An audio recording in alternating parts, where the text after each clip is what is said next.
pelajaran, alangkah baiknya kita melakukan berdoa terlebih dahulu.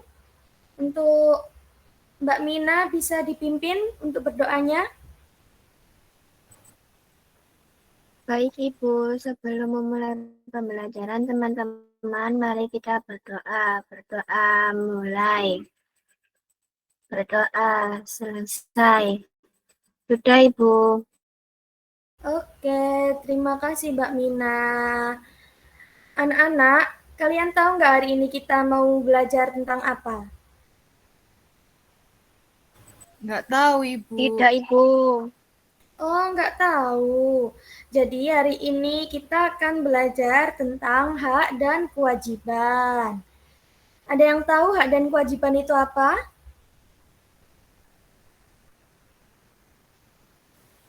Enggak, Ibu. Nggak ada yang tahu hak dan kewajiban itu apa?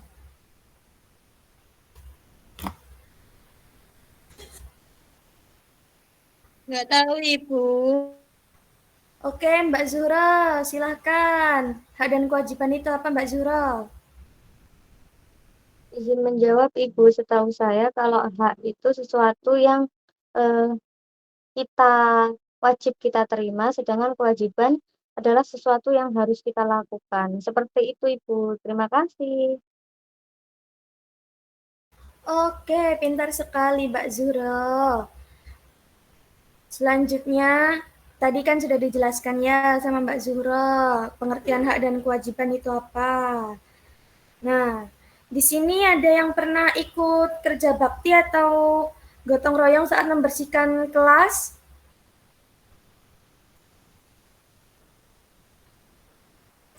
Tiket kelas Ibu. Pernah Ibu. Pernah semuanya ya. Berarti ini apa? Pintar semua anak-anak ibu ini ya, nggak malas-malasan untuk bergotong royong dan kerja bakti.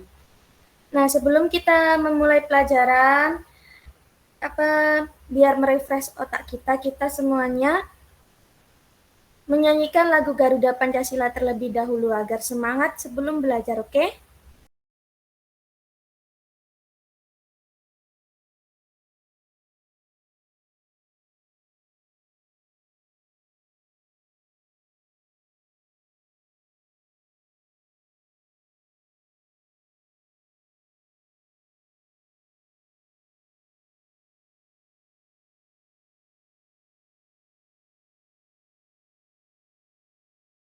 Masih sedia berkorban untukmu.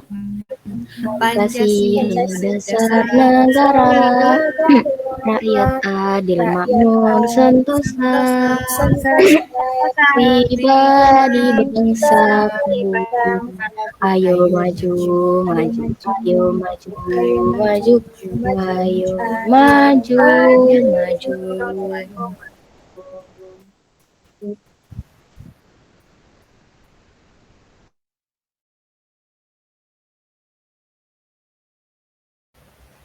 Baik, setelah kita tadi menyanyikan lagu Garuda Pancasila, kita langsung lanjut ke materi ya anak-anak.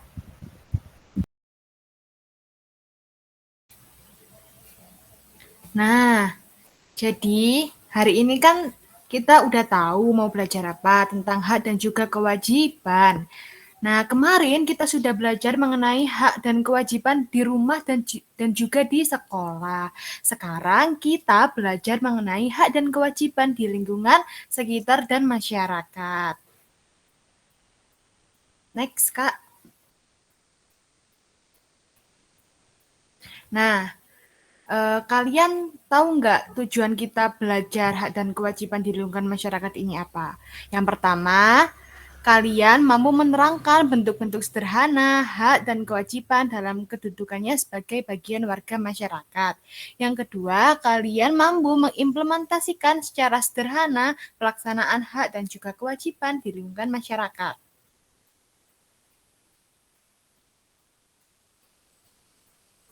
Nah, kan kita tadi materinya hak dan kewajiban di lingkungan masyarakat. Siapa nih yang biasanya kalau sore hari suka keluar rumah terus bermain dengan teman-teman sekitar di rumah, angkat tangan. Saya, Ibu. Oh, Mbak Mina. Mbak Mina biasanya bermain di mana Mbak Mina kalau di rumah?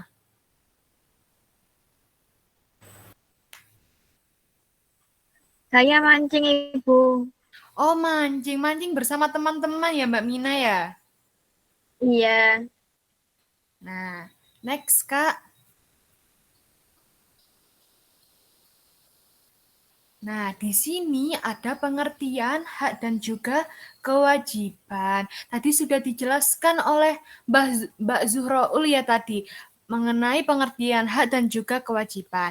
Ibu ulangi ya, jadi hak adalah sesuatu yang boleh kita dapatkan. Lalu kewajiban adalah sesuatu yang harus kita lakukan sebagai anggota masyarakat. Hak kita dalam bermasyarakat itu apa sih? Hak kita dalam bermasyarakat itu mendapat keamanan, mendapatkan fasilitas umum, sedangkan kalau kewajiban kita juga harus menjaga fasilitas umum dan juga menjaga keamanan dan kenyamanan. Next.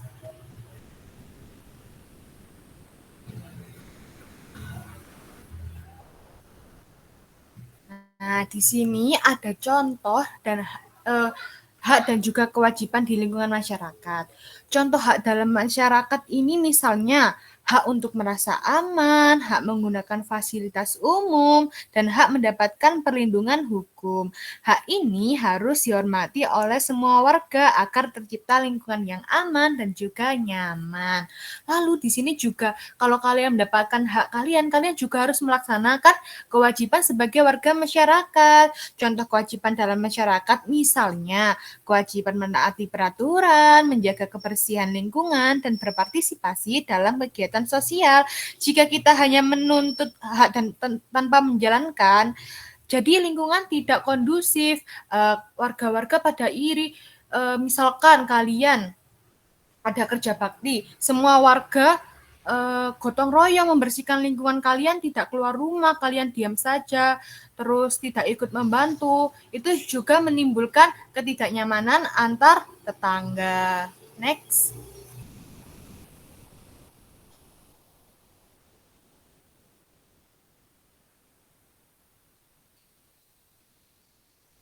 Next Kak, bawahnya. Bawahnya lagi Kak.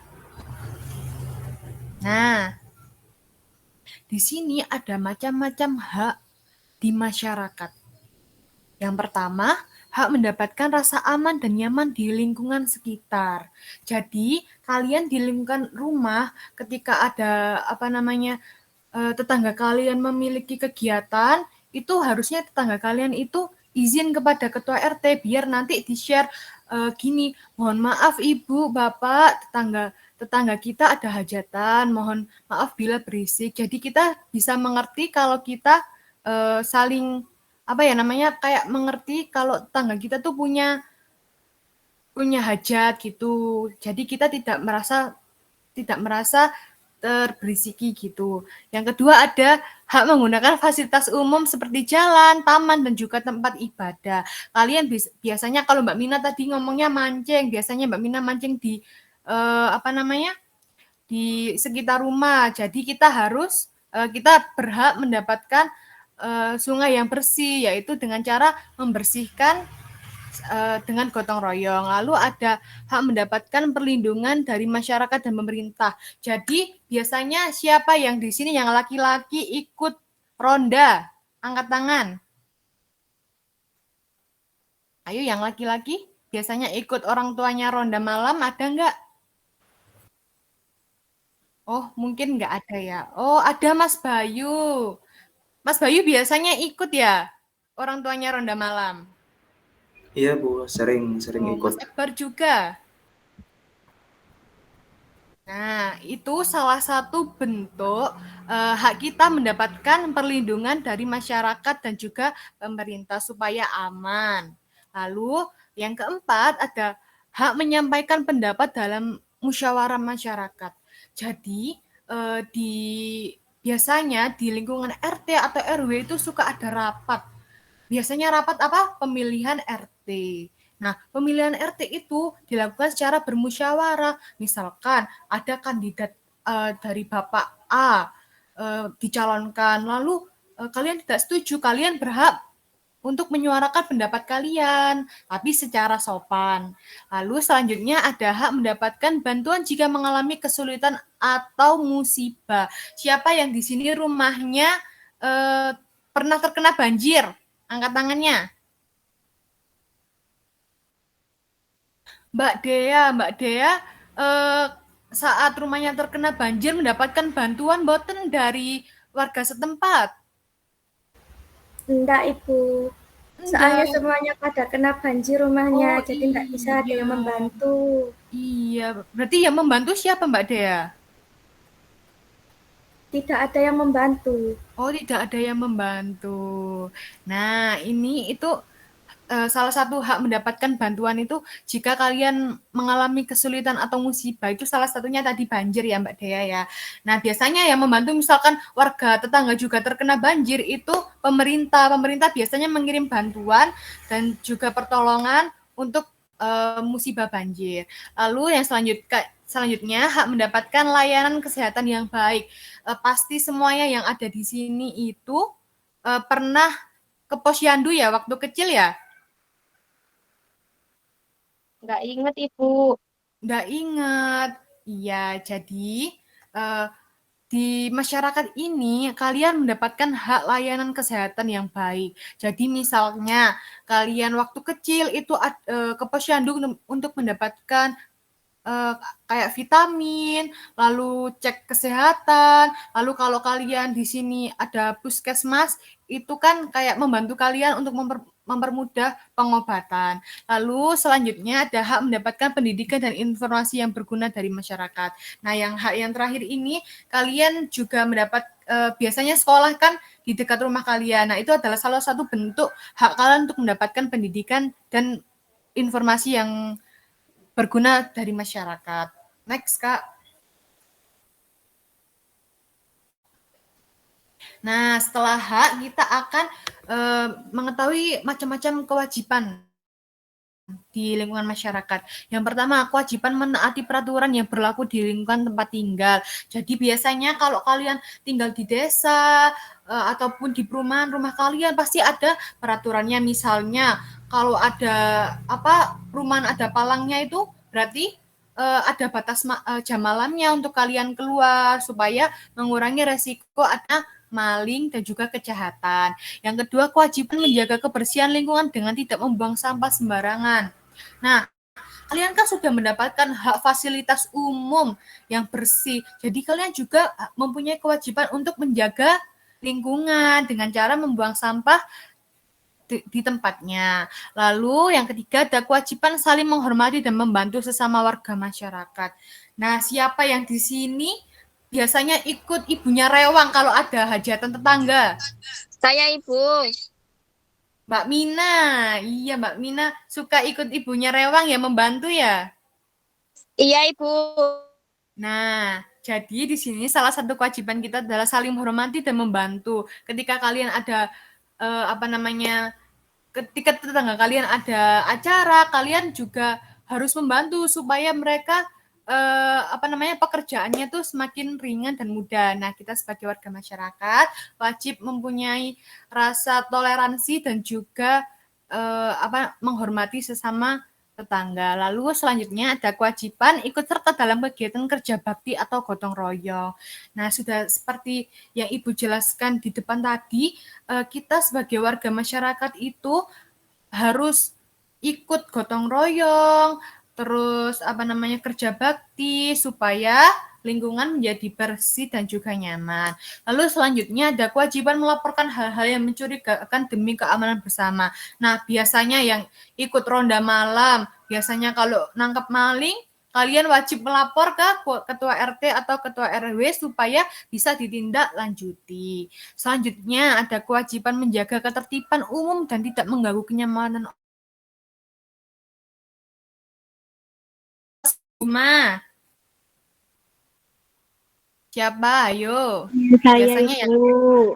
aduh, Mbak Nur Safrina itu suka nyetel sound horeg ya. Mbak Safrina, lain kali kalau nyetel sound horeg jangan keras-keras nggih, supaya tidak warga masyarakat sekitar tidak terganggu. Lalu selanjutnya ada kewajiban membayar iuran kebersihan atau keamanan. Nah, jadi misalkan kalian di lingkungan rumah kalian tuh pasti ada iuran untuk petugas kebersihan yang biasanya membuang sampah setiap hari. Kan biasanya kalian membuang sampah ke tempat sampah kecil. Nah, biasanya itu ada petugas kebersihan yang mengangkut sampah kalian ke tempat pembuangan akhir. Nah, itu juga perlu biaya untuk menggaji mereka. Next.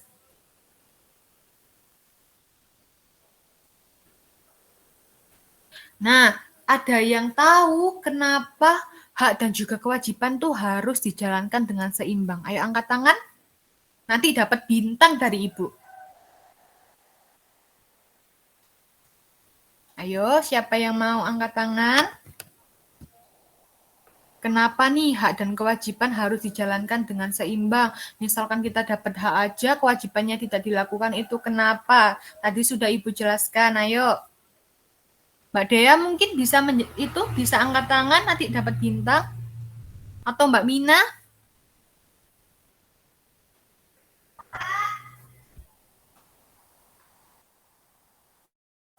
Mbak Nur Safrina, monggo Mbak, dijawab. Iya, Ibu. Jadi, kenapa hak dan kewajiban itu harus seimbang? Soalnya, kalau kita melakukan hak, kalau kita melakukan kewajiban, otomatis kita akan dapat hak. Nah, kita nggak bisa kalau mau hak aja, tapi nggak mau melakukan kewajiban, Ibu. Jadi, kalau mau dapat hak juga harus melakukan kewajiban. Untuk dapat kewajiban, setelah melakukan kewajiban nanti akan mendapat hak, seperti itu, Ibu. Nah, betul banget. Benar sekali. Tepuk tangan semuanya untuk Mbak Nur Safrina. Selamat ya Mbak Nur Safrina mendapatkan bintang dari Ibu. Kelihatan nggak bintangnya? Oh, nggak kelihatan. Oke, jadi ketika kita mendapatkan hak, kita juga harus menjalankan kewajiban supaya tetap seimbang. Nah,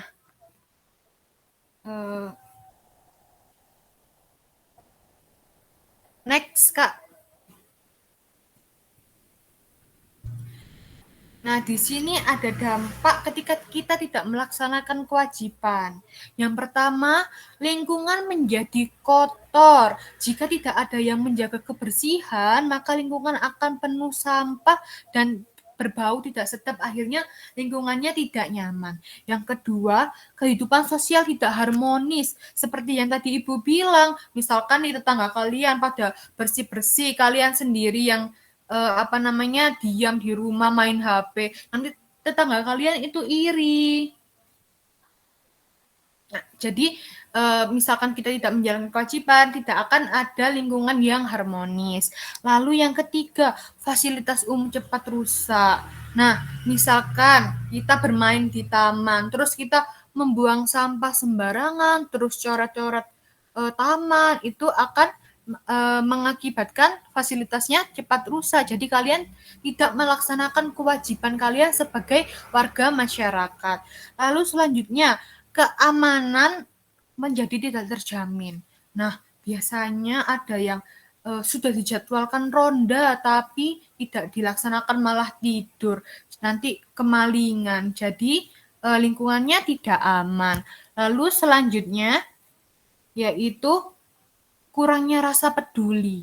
Jika semua orang hanya memikirkan dirinya sendiri dan tidak peduli terhadap lingkungan sekitar, maka masyarakatnya akan menjadi tidak rukun dan penuh dengan masalah. Lalu ketidakadilan sosial. Jika hanya segelintir orang yang menjalankan kewajiban, sedangkan yang lain hanya menuntut hak, maka kehidupan bermasyarakat menjadi tidak adil. Oke, selanjutnya Kak. Nah, selanjutnya, tadi kan Mbak Nur Safrina sudah memaparkan alasan mengapa hak dan juga kewajiban tetap seimbang. Sekarang Ibu akan menjelaskan cara menjaga hak dan juga kewajiban tetap seimbang. Caranya bagaimana, Bu? Yang pertama, menjalankan kewajiban dengan penuh tanggung jawab. Yang kedua, kita itu harus saling menghormati. Yang ketiga, ikut berpartisipasi dalam kegiatan masyarakat. Yang keempat, tidak melanggar hak orang lain. Nah, ketika misalkan nih Mbak Mina tadi kan mancing ya, terus teman-teman Mbak Mina tadi dapat ikan, terus teman Mbak Mina tiba-tiba mengambil ikannya karena alasan mancing nggak dapat-dapat, itu salah satu mengambil hak orang lain. Lalu cara menjaga kewajiban dan juga hak tetap seimbang yaitu menjadi contoh yang baik. Jika kita ingin lingkungan kita menjadi lebih baik, maka kita harus menjadi contoh dengan menjalankan kewajiban kita dengan baik. Dan dengan begitu orang lain akan mengikuti dan kehidupan bermasyarakat menjadi lebih harmonis. Nah, setelah Ibu jelaskan, ini nanti akan Ibu tayangkan video pembelajaran.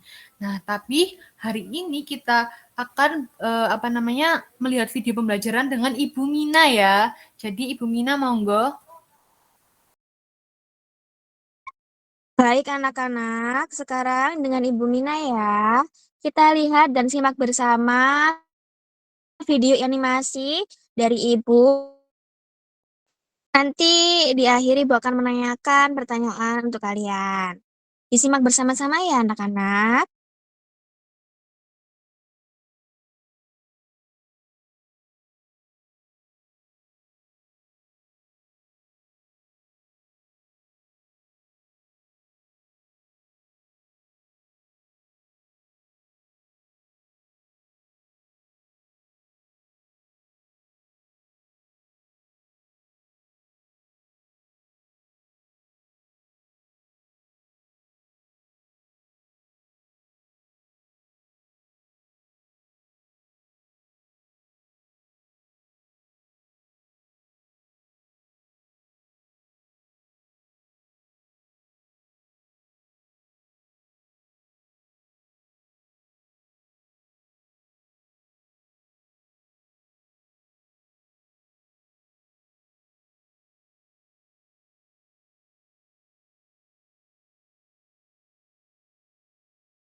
Maaf, Ibu Nadia, itu suara videonya double.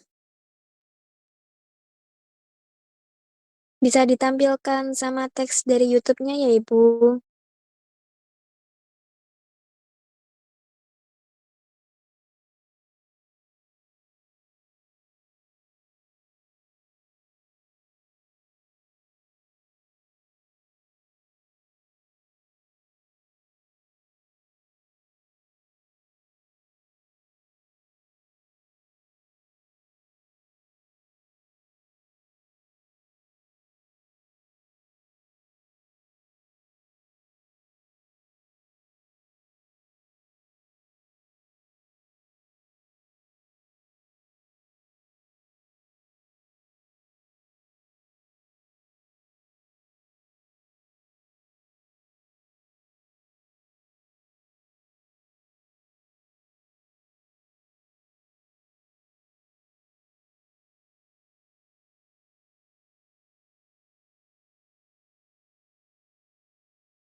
Baik, terima kasih Bu Nadia. Bisa berhenti share screen. Nah, anak-anak Ibu kan tadi sudah melihat nih video animasi. Kita menyimak bersama. Kemudian Ibu ada pertanyaan nih untuk kalian. Dari video tadi, apa yang bisa kalian ambil atau pelajari atau dari video ini? Mungkin Mbak Dea?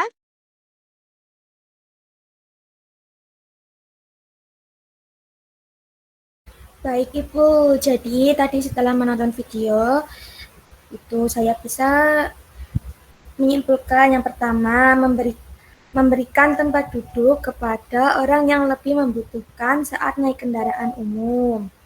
Yang kedua, ada tidak menggunakan fasilitas umum untuk kepentingan pribadi.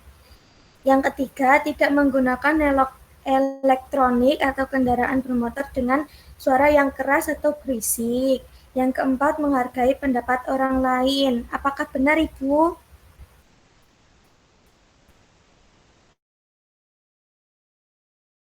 Benar sekali Mbak Dea. Jadi di video tadi kita bisa lihat ya, terdapat nilai-nilai dari hak dan kewajiban yang harus kita ketahui, yang sudah dijelaskan oleh Ibu Rara. Nah, selanjutnya dilanjut dengan Ibu Novanda ya anak-anak. Nah, baik. Tadi kan sudah ini belajar tentang hak dan kewajiban. Nah, di sini waktunya kita mengerjakan tugas secara berkelompok. Nah, untuk kelompoknya, karena kelas kita jumlahnya ada 36, jadi dibagi 66 ya. Ibu kasih waktu 2 menit untuk menentukan kelompok dan juga menuliskan nama kelompoknya.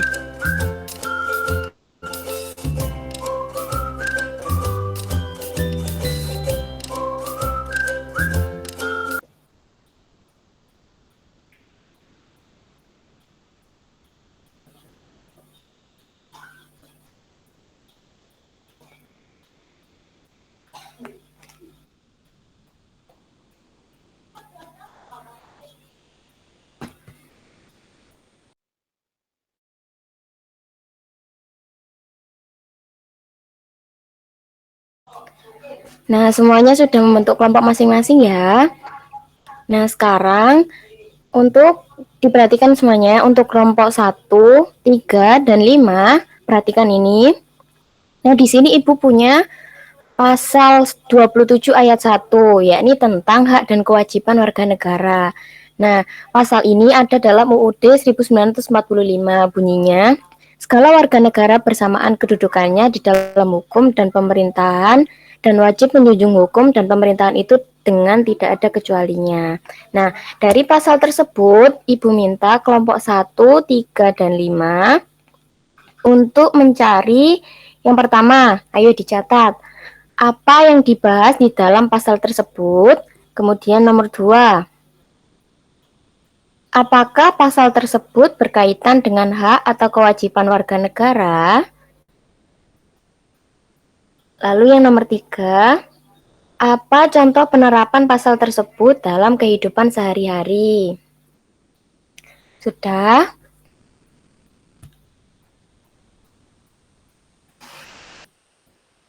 Nah, selanjutnya untuk kelompok 2, 4, dan 6,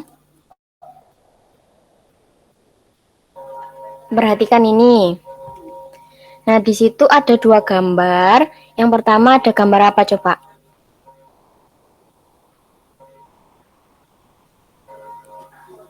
Anak membuang sampah di tempatnya. Pinter. Lalu yang nomor 2 ada gambar apa? Tulisan gambarnya di situ. Orang periksa Ibu. Iya, pinter. Iya, pinter benar.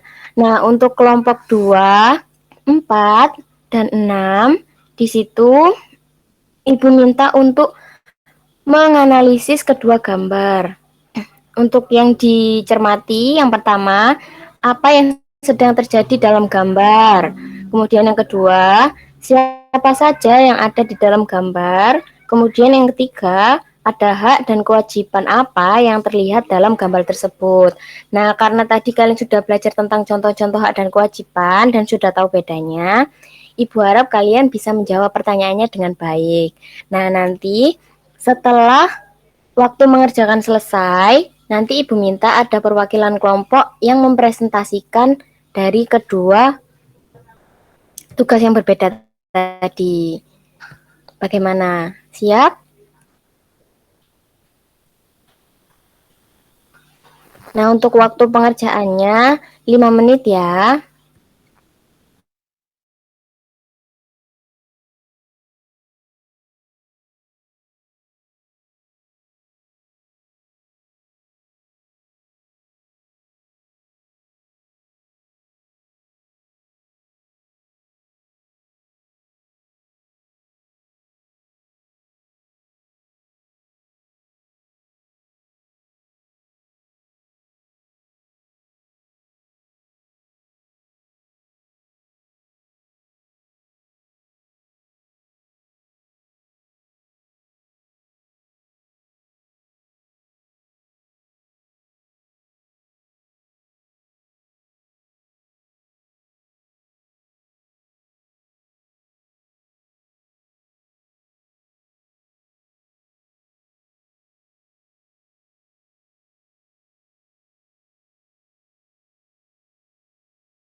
Sudah, Ibu. Iya, pinter. Sekarang, ayo, kelompok mana yang mau mempresentasikan atau membacakan hasilnya? Ayo dimulai dari tugas yang pertama tadi. Kelompok berapa tadi? 1, 3, dan 5.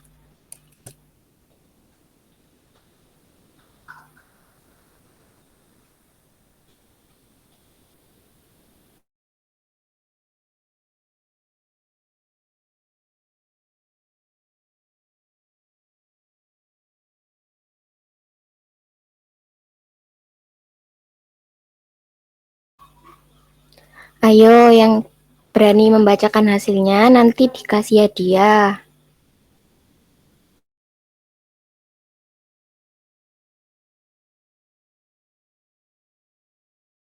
Ya, Akbar, silakan dibacakan hasil jawabannya. Terima kasih Ibu. Saya dari perwakilan kelompok 1 akan menjawab pertanyaan dari LKPD-nya. Yang pertama, apa yang dibahas dalam pasal tersebut? Jawabannya adalah pasal itu membahas bahwa semua warga negara sama di depan hukum dan harus taat pada hukum dan pemerintah. Selanjutnya, untuk nomor 2, apakah pasal tersebut berkaitan dengan hak atau kewajiban warga negara? Jawabannya adalah pasal ini berkaitan dengan hak dan kewajiban warga negara. Setelah itu yang terakhir, apa contoh penerapan pasal tersebut dalam kehidupan sehari-hari?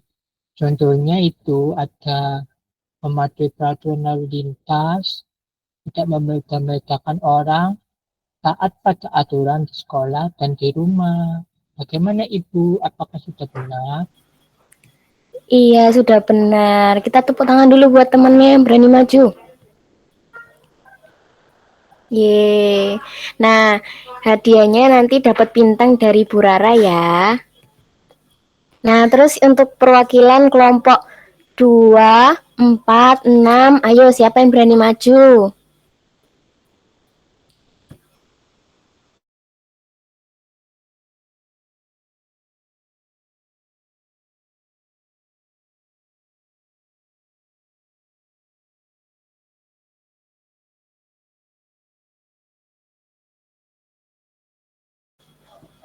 Iya, sudah ada yang angkat tangan. Di situ Aza. Ayo silakan dibacakan hasilnya. Iya Ibu, jadi tadi pada gambar 1 ada gambar anak-anak yang membuang sampah di tempat sampah. Pertanyaannya, apa yang sedang terjadi dalam gambar tersebut? Ada anak-anak sedang membuang sampah pada tempatnya. Kemudian soal yang kedua, siapa saja yang ada di dalam gambar? Jawabannya 2 orang anak laki-laki. Kemudian yang ketiga, hak dan kewajiban apa yang terlihat dalam gambar tersebut? Jawabannya, haknya mendapatkan lingkungan yang bersih dan sehat, kemudian kewajibannya menjaga kebersihan dengan membuang sampah pada tempatnya. Lalu gambar kedua ada dokter memeriksa pasien di rumah sakit. Soal yang pertama, apa yang sedang terjadi dalam gambar? Jawabannya seorang dokter sedang memeriksa pasien yang didampingi keluarganya. Kemudian yang kedua, siapa saja yang ada di dalam gambar? Di dalam gambar ada dokter, pasien, dan orang tua pasien. Kemudian soal yang terakhir, hak dan kewajiban apa yang terlihat dalam gambar tersebut? Haknya mendapatkan pelayanan kesehatan, kemudian kewajibannya menjaga kesehatan dan mematuhi aturan rumah sakit. Iya, pinter. Tepuk tangan dulu buat Azza. Yeay. Nah, hadiahnya nanti bintang dari Bu Rara ya. Nah, tadi kan kalian sudah mengerjakan LKPD dan jawabannya sudah bagus-bagus dan keren semua, benar. Jadi itu tadi mengenai hak dan kewajiban dan juga pasal yang ada dalam Undang-Undang Dasar 1945. Nah, apa sih pasal itu? Pasal itu adalah poin-poin yang ada dalam dasar negara kita, yaitu Undang-Undang Dasar 1945. Nah, setelah kalian mengerjakan LKPD nanti, akan ada soal-soal yang harus kalian jawab. Selanjutnya dipersilahkan. Oke, baik. Terima kasih Bu Novanda sudah menjelaskan LKPD terhadap murid-murid semua. Nah, di sini adik-adik sekalian akan mengerjakan soal evaluasi yang akan diberikan oleh Bapak. Nanti waktu pengerjaan akan diberikan 3 menit dengan soal 5 pilihan ganda.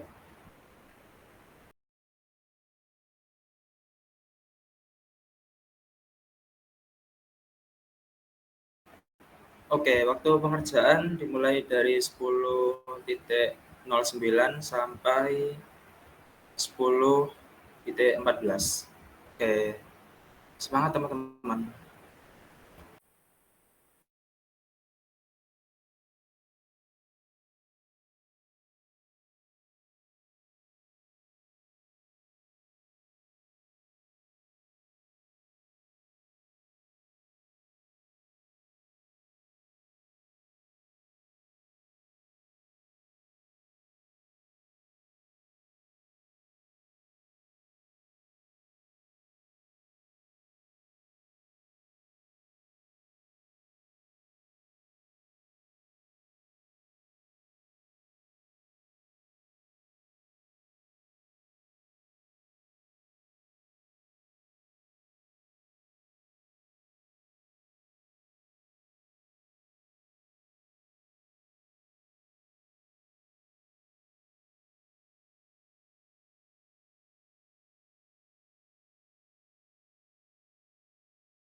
Oke, di sini ada Mas Akbar ya. Mas Akbar udah selesai apa belum? Sudah, Bapak. Wah, luar biasa sekali ya teman-teman. Ini ada teman kita yang sudah selesai mengerjakan soal evaluasinya. Monggo dijawab Mas Akbar. Dan Bapak, untuk pertanyaan yang nomor 1, itu jawabannya C, Bapak. Sesuatu yang kita peroleh, sesuatu yang kita peroleh atau miliki, Bapak.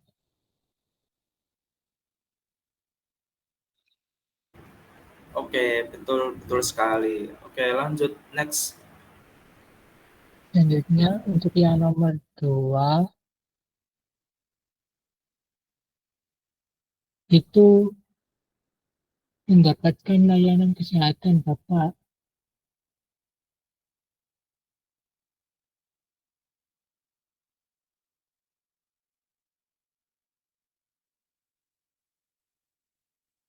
Apakah benar, Bapak? Oke, betul banget.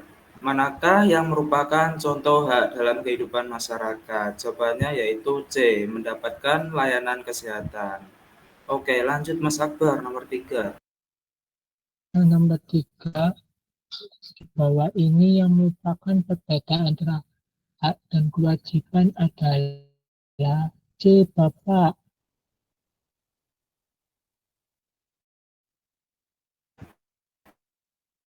Oke, di bawah ini yang merupakan perbedaan antara hak dan kewajiban adalah C, betul. Hak adalah sesuatu yang harus diperoleh, sedangkan kewajiban adalah sesuatu yang harus dilakukan. Next, nomor 4, Mas Akbar. Untuk yang nomor 4, mengapa kita harus melaksanakan kewajiban sebelum menuntut hak?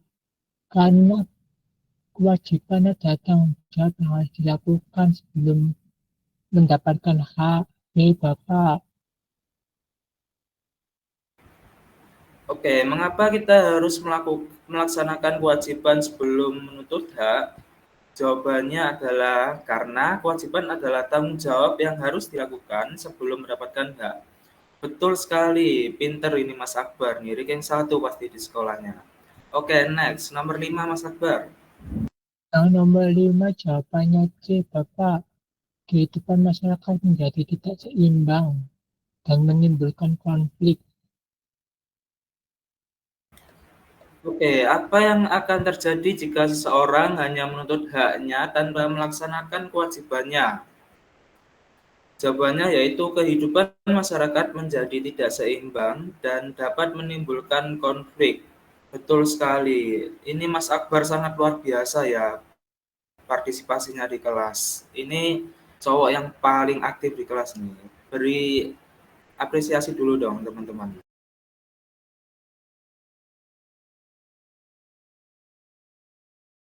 Oke, itu tadi merupakan soal evaluasi dari Bapak Guru. Selanjutnya akan diteruskan oleh Bu Dea untuk selanjutnya yaitu penutupan. Sekian, terima kasih. Anak-anak, hari ini kita telah belajar tentang hak dan kewajiban di lingkungan sekitar. Kita sudah tahu bahwa hak adalah sesuatu yang kita dapatkan seperti hak untuk bermain, belajar, dan mendapatkan perlindungan. Sementara itu, kewajiban adalah sesuatu yang harus kita lakukan seperti menjaga kebersihan, menghormati orang lain, dan menaati peraturan. Ingat ya, hak dan kewajiban harus seimbang. Jika kita ingin hak kita dihormati, maka kita juga harus menjalankan kewajiban dengan baik. Dengan begitu, lingkungan sekitar kita akan menjadi tempat yang nyaman dan damai untuk semua. Baik anak-anak, sebelum kita akhiri pelajaran hari ini, mari kita ingat kembali bahwa hak dan kewajiban harus dijalankan secara seimbang agar tercipta lingkungan yang tertib, nyaman, dan damai. Hak adalah sesuatu yang kita terima, sedangkan kewajiban adalah sesuatu yang harus kita lakukan. Apakah ada yang ingin bertanya sebelum Ibu mengakhiri pelajaran hari ini? Jika ada, boleh angkat tangan ya.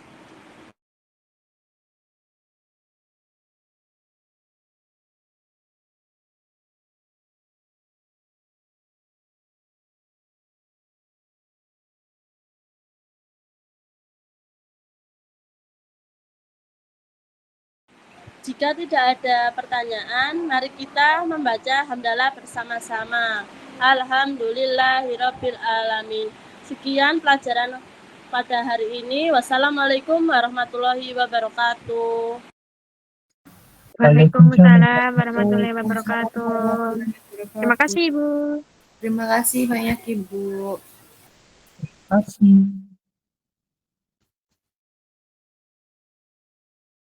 Langsung dari saya saja ya kalau gitu Mbak. Saya hanya mau sedikit memberi tambahan sebenarnya secara keseluruhan. Ini tadi simulasinya sudah sangat bagus ya. Kemudian materinya itu masih sama dengan yang minggu kemarin dari kelas 4 ya. Jadi sebenarnya hak dan kewajiban di kelas 5 ini berarti pendalaman yang lebih dalam lagi terhadap materi hak dan kewajiban. Kalau di kelas 4 yang kemarin cuma materi hak dan kewajibannya di sekolah dan di rumah, berarti sekarang kita masuk ke lingkungan yang lebih luas, yaitu dalam bermasyarakat. Nah, untuk tambahan dari saya tadi, mungkin kalau di masyarakat itu sebenarnya kan keikutsertaan anak itu masih belum seberapa ya, masih pasif. Nah, tapi bisa kita arahkan. Jadi kayak kalau misalkan tadi ikut poskamling atau apa itu kan belum. Kita ambil contoh sederhana yang bisa anak-anak lakukan dalam menyumbang hak dan kewajiban di lingkungan masyarakat tadi. Nah, tadi kan sudah dijelaskan juga dari presentasinya itu bagus, biar lingkungan jadi rukun, jadi aman. Jadi kasih apa peran yang bisa mereka lakukan biar mewujudkan lingkungan aman, rukun itu. Misalkan haknya anak itu pada tetangga gimana sih? Oh, ketika bertemu dengan tetangga, kita harus dengan sopan menyapa, dengan ramah, bicara yang tutur katanya santun gitu. Itu bisa termasuk kewajiban anak, kewajiban kita setiap orang untuk menghargai hak orang lain. Hak apa ya? Hak untuk merasakan aman, merasa nyaman, merasa dihargai itu tadi. Terus misalkan kalau menjaga fasilitas, kalau anak itu biasanya pakai fasilitas umum, mungkin lapangan ya untuk bermain, atau mungkin kalau ada taman di sekitar lingkungannya. Nah, yang terutama lapangan, misalkan jadi haknya apa? Ya kita bisa menggunakan fasilitas lapangan itu untuk bermain sepak bola atau bermain yang lain. Kemudian kewajibannya jangan mencoret-coret, kalau sehabis main harus dikembalikan seperti semula kondisinya, jangan sampai meninggalkan sampah sembarangan atau yang lain seperti itu. Selanjutnya, nah ini yang sebenarnya kan kita menjelaskan hak dan kewajiban itu bukan seperti menyuruh, bukan memerintah ya, tapi kita menanamkan kesadaran. Ini yang penting tapi kadang terlupa gitu ya Mbak. Jadi anak itu kita berikan kesadarannya sendiri, biar itu timbul. Misal, oh kenapa sih saya kok harus membuang sampah sembarangan? Yaitu mereka harus menyadari apa alasannya, bukan karena saya takut dimarahi atau saya takut dihukum, saya takut kalau ada orang yang melihat nanti akan dicemooh, tapi harus mereka sadar, oh iya karena saya ini hidup dengan orang lain dan saya juga tidak suka kalau melihat lingkungan yang kotor, jadi saya harus menjaga lingkungan. Atau tadi bermain di lapangan seperti itu, misalkan kenapa sih kok saya harus menjaga ya, karena juga nggak enak kalau mau main ternyata banyak sampah sembarangan. Nah dari situ nanti bisa dikaitkan kembali, jadi anak itu bukan hanya menyadari tentang hak dan kewajibannya sendiri, tapi juga bisa belajar untuk membantu mewujudkan hak dan kewajiban dari orang lain. Jadi kalau tadi hak kita adalah menjaga lingkungan tetap bersih dengan cara tidak membuang sampah sembarangan. Kalau habis main di fasilitas umum, harus setelah menggunakan fasilitas umum harus tetap dijaga, dibersihkan. Itu adalah kewajiban kita. Dan kewajiban kita akan berdampak pada hak orang lain. Apa dampaknya? Yaitu tadi orang lain bisa menggunakan fasilitas dengan nyaman juga. Jadi ada keterkaitan gitu. Dipaparkan, mungkin lebih ditekankan karena kan sudah kelas 5 juga. Bukan hanya kenapa kok kita harus melakukan hak dan kewajiban. Bukan sekedar melakukannya saja, tapi mereka itu biar tahu konsepnya gitu. Nah, kemudian mungkin bisa ditambahkan dengan melakukan diskusi terbuka. Kelas 5 itu kan sudah fase C ya, jadi kayak ditanyai gitu. Kalian pernah melakukan hak apa, pernah mendapatkan hak apa dan kewajiban seperti apa. Jadi kayak diajak ngobrol biar mereka lebih memahami tentang penerapan hak dan kewajibannya sehari-hari. Kadang kan anak itu nggak tahu setelah melakukan ini ternyata itu wujud dari penerapan hak dan kewajiban. Jadi kita membantu untuk lebih mengenalkan mereka tentang hak dan kewajibannya. Kemudian jangan lupa diberikan apresiasi. Nah ya tadi sudah bagus ada bintangnya, berarti apresiasinya sudah. Saya kira itu saja. Mungkin ada yang ingin memberi tanggapan?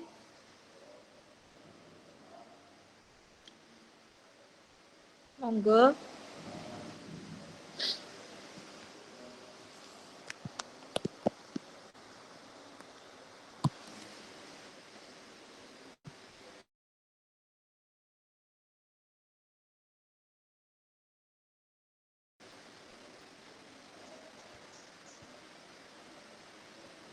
Silakan atau yang mau bertanya, melakukan diskusi.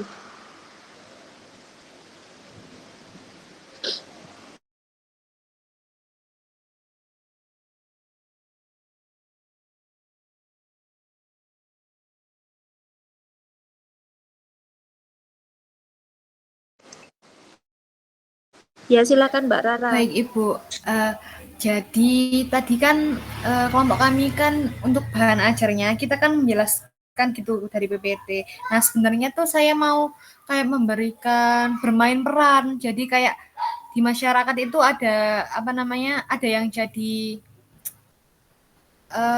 kayak menjalankan kewajiban, terus ada yang melanggar gitu. Nah itu misalkan modulnya kami perbaiki bagaimana gitu? Untuk alokasi waktunya, apakah cukup gitu untuk misalkan 2 jam pelajaran dengan LKPD-nya tadi kan juga dua macam gitu. Bisa saja sih Mbak, nanti mungkin dari 2 jam itu ada yang lebih efektifkan lagi, seperti ya apa, dramanya itu nggak usah terlalu lama, cuma maksimal setengah jam, 30 menit atau berapa gitu bisa. Buat yang sederhana, mungkin terus ngerjakan LKPD-nya tadi berapa menit ya? Sudah sedikit ya, 5 menit atau berapa? Iya Ibu, cuma sebentar. Soalnya kan cuma soal, tapi misalkan kita terapkan ke anak-anak mungkin lebih lama lagi, Bu. Soalnya kan menganalisis gambar dan juga menjawab pasal. Berarti bisa sih, Mbak. Mungkin dari pemaparan materinya atau apa nanti lebih dikurangi sedikit gitu waktunya ya. Tapi ya itu tadi dramanya nggak usah terlalu melebar lama, yang penting sampai ke poinnya aja. Jadi mereka juga ketika melakukan itu tadi dibimbing, misal apa ya, yang nggak perlu itu nggak usah dimasukkan gitu, bisa dikasih saran. Baik Ibu, terima kasih banyak. Oke, sama-sama Mbak. Kalau gitu bisa kita akhiri ya. Terus ini kan pertemuan kita yang terakhir, jadi minggu depan sudah kembali ke Bu Ari. Jadi saya di sini sekalian mohon pamit dan berterima kasih atas 4 minggu kita yang sangat luar biasa ini. Saya sangat menghargai dan mengapresiasi keantusiasnya teman-teman semua. Ya, sampai berjumpa lagi jika ada kesempatan. Wassalamualaikum warahmatullahi wabarakatuh. Terima kasih Bu. Waalaikumsalam warahmatullahi wabarakatuh. Terima kasih banyak Ibu.